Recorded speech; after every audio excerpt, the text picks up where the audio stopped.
The morning papers will make for grim reading if you're of an Everton persuasion.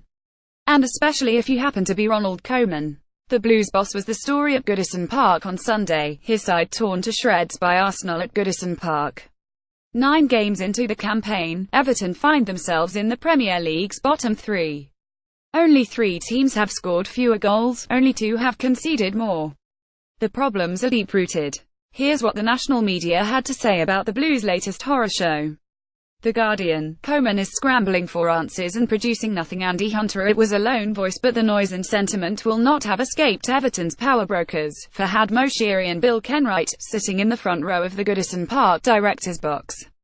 Taxi for Koeman, came the anguished cry. Other Evertonians laughed. Most headed for the exits. Arsenal then scored a 4th, then a 5th. Turning the screw. Write what you want to write, bristled Ronald Koeman when, having decried the amount of negativity around an Everton team now languishing in the bottom 3, he was asked what positives he could see in a comprehensive home defeat. The highly paid manager had needed a show of conviction, of progress, and most of all a result, with the pressure intensifying and him no closer to a solution to the conundrum posed by this summer's investment of almost £140 million. His team got a sound beating instead. For Koeman, the focus will inevitably shift towards his future as Everton manager. His team are adrift, without hope and direction. Their manager is scrambling around for answers and producing nothing. The Times: the bare facts suggest the conclusion is inevitable. Paul Joyce: Ronald Koeman will not feel like it, of course, but in the end he got lucky.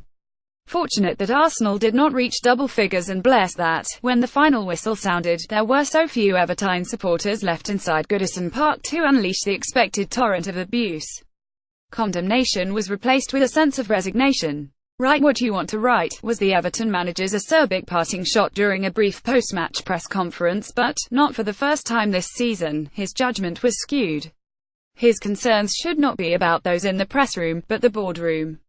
The focus now shifts from the beleaguered Koeman, whose side dropped into the relegation zone here following their worst start to a season since 2000-506, and onto the major shareholder, Fahad Moshiri. Moshiri, who had arrived on Merseyside from Monaco via his private jet, was persuaded to buy into Everton, having grown frustrated at having no say at the Emirates, where he was only a minority stakeholder. He might consider he should be more careful what he wishes for, as he now debates whether to sack a second manager inside 17 months. The bare facts suggest the conclusion is inevitable, with Everton having now won just 2 of the last 13 matches and ripped apart here by a free-flowing Arsenal side, who were never going to have their cojones tested in the way which Watford did last weekend. Wayne Rooney scores image. Gareth Copley Getty images. The Telegraph: outplayed, outthought, even outmuscled. Jim White: you know it is not your day when Mesut Ozil scores a header against you.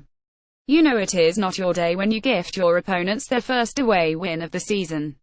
You know the end must be close when you see your team outplayed, outthought and even, heaven forfend, outmuscled by Arsenal. "You're getting sacked in the morning," was the gleeful cry from the visiting fans as the Everton manager stood, hands in pockets, forlorn and powerless at the game's conclusion. Frankly, after this showing, Ronald Koeman will be lucky to last that long.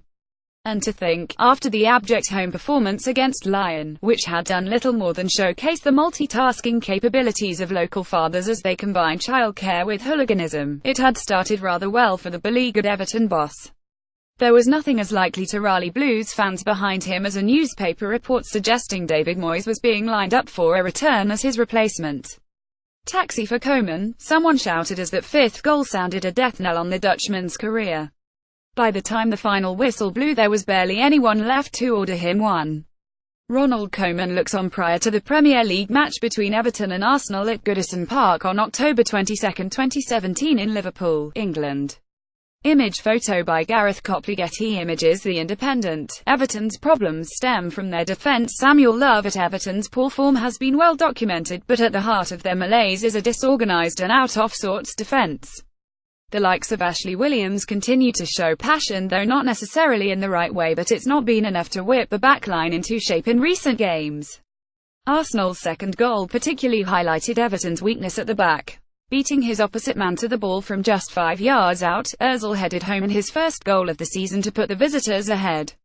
Moments later it was Ramsey who took full advantage of Everton's lax defending. Like Ozil, he too found himself unmarked and in space as he looked to convert a low-driven cross from the right flank. Had his effort been on the mark, that would have been 3 there and then. But Arsenal's third was not far around the corner. After Guy's careless dismissal in the 68th minute, an already porous Everton defence was further punctured by Lacazette's well-taken goal after the visitors caught the hosts on the break in a 3-on-1. If manager Ronald Koeman is going to arrest his side's slump, he needs to remedy his side's woes at the back. Alexis Sanchez of Arsenal scores his side's 5th goal. BBC, Everton look a tactical and technical mess. Phil McNulty. The eerie silence that descended on Goodison Park for the majority of the match was the most ominous symbol of all for Koeman. Goodison Park is normally the most hostile of arenas, but the air of resignation was a clear sign how the life and hope has been sucked out of Everton's season after the optimism of that busy and big spending summer in the transfer market. Goalkeeper Jordan Pickford, who stood alone between Everton and an even more serious beating here, has been a shining light since his £30 million summer from Sunderland, and, for all the questions about his signing, Rooney still possesses more class and vision than just about any of his teammates.